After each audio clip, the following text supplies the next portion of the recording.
Pathian ikut suak til siang tin re don changin ma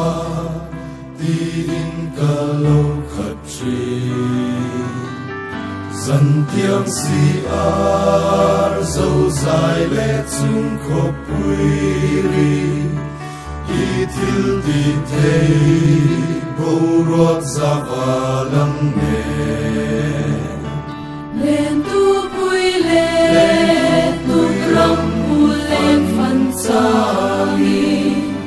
sirva zai mo ten sang thinh tin ole qua chua đi la tam sang tin re nga changi dam ten luang e lui le chi fin luang te tin phật se tha in anuam lai pa oro pui be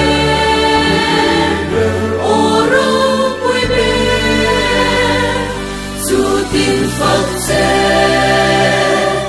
tha in anuam lai pa oro pui be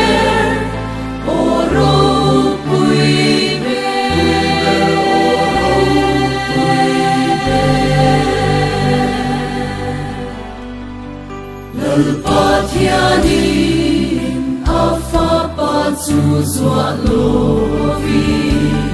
ka don se lo dai ria changin ati crossung a chuan ka swara purlom tagi ti sen swakin ati ka swatani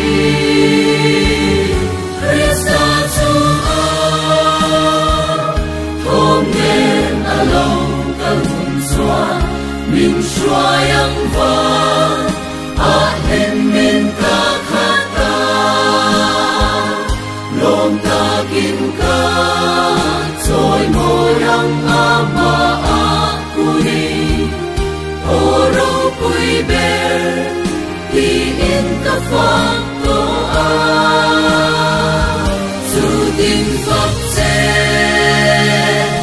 tha in na nuam lal va oro pui be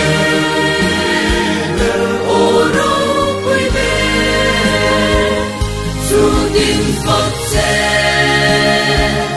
tha in